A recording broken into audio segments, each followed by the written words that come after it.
तो गाइस आज की वीडियो है हमारे नेक्स्ट यूजर के लिए एसबीआई योनो बिजनेस में एनक्वायरर एनक्वायरर होता क्या है, राइट?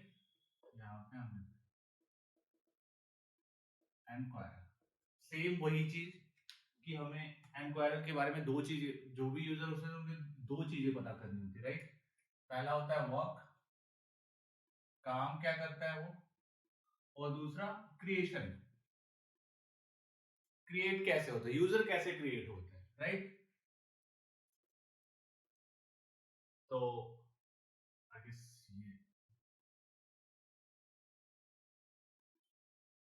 एनक्वायरर, राइट?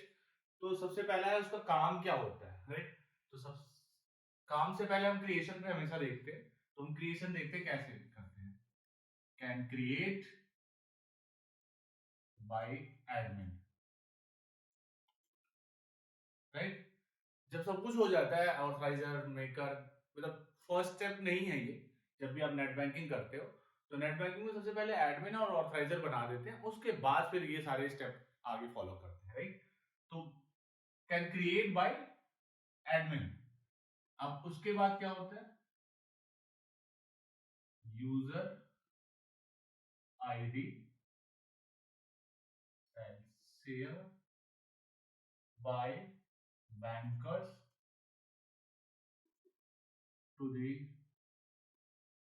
Respective applicant. जब उनके पास आईडी आ जाती है तो वो आगे क्या करते हैं, यूजर आईडी जैसे ही आए तो उससे आगे प्रोसीड करते हैं। अब यूजर आईडी आने के बाद कैसे प्रोसेस आगे करना है वो आई बटन पे आपको दिख रहा है, हमारे ऑलरेडी वीडियोस है कि हम कैसे यूजर आईडी आने के बाद हम कैसे कैसे प्रोसेस आगे करते हैं, राइट? तो नेक्स्ट स्टेप है can create login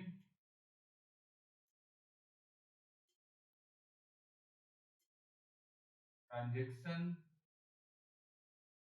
and profile password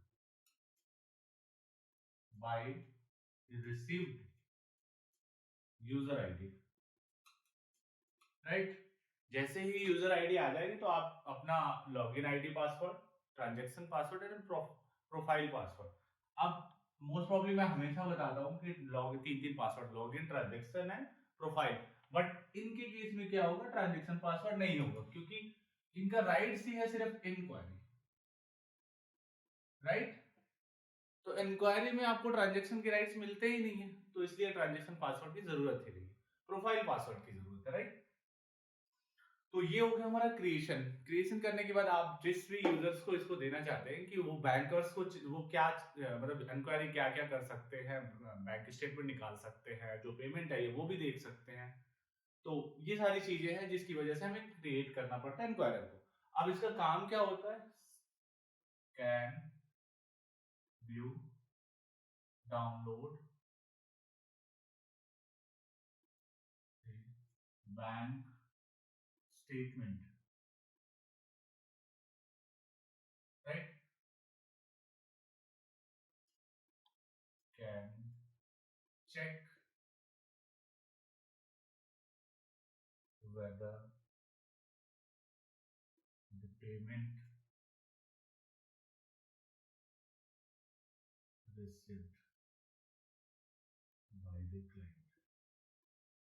अब होता क्या है कि कंपनीज में ऐसा नहीं है कि हमेशा ओनर के पास आप फोन करो कि भाई पेमेंट आ गई कि नहीं आई। तो उसके लिए क्या करना है, आपको एनक्वायरर की एक आईडी बना के आपको टीम को दे देनी है, आप चेक कर लो जी किसी की पेमेंट आई है, आप फटाफट लॉग इन करो और वहां से चेक कर लो कि पेमेंट रिसीव हुआ कि नहीं। देन आगे प्रोसीड कर दो, मार्केटिंग सेल्स जो भी है कि हाँ पेमेंट रिसीव हो गया, या फिर जो भी मैन्युफैक्चर जो भी प्लांट हेड है उनको प्रोसीड करते हैं जिससे वो आगे मटेरियल को प्रोसीड करे, आगे डिलीवर करना स्टार्ट करे, राइट? तो बेसिकली इसका काम यही होता है, बस नाम से ही पता चला इंक्वायरी। तो आई गेस आपको समझ में आ गया, इंक्वायरर का ज्यादा कुछ काम नहीं होता, आई मीन ज्यादा कुछ रूल्स रेगुलेशन भी नहीं है। सिर्फ क्रिएट कैसे करते हैं, एडमिन के थ्रू क्रिएट करते हैं, यूजर आईडी पासवर्ड आता है उस जब भी हम क्रिएट करते हैं तो करते टाइम हमें जो यूजर्स होता है उसका pan card, mobile number, email ID सब कुछ डालना होता है, तो उस उस मोबाइल नंबर पर यूजर आईडी आएगा। देन हम आगे क्रिएट करेंगे login password and profile password.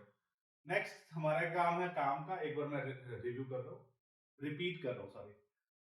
हम उसे डाउनलोड कर सकते हैं स्टेटमेंट और देख भी सकते हैं, और कोई भी पेमेंट एट अ टाइम अगर रिसीव हो रही है तो हम वो भी चेक कर सकते हैं एनक्वायरर के थ्रू। तो आई गेस आज की वीडियो में मैंने आपको बता दिया कि एज एन एनक्वायरर आप क्या क्या काम कर सकते हो और कैसे आप यूजर क्रिएट कर सकते हो, राइट।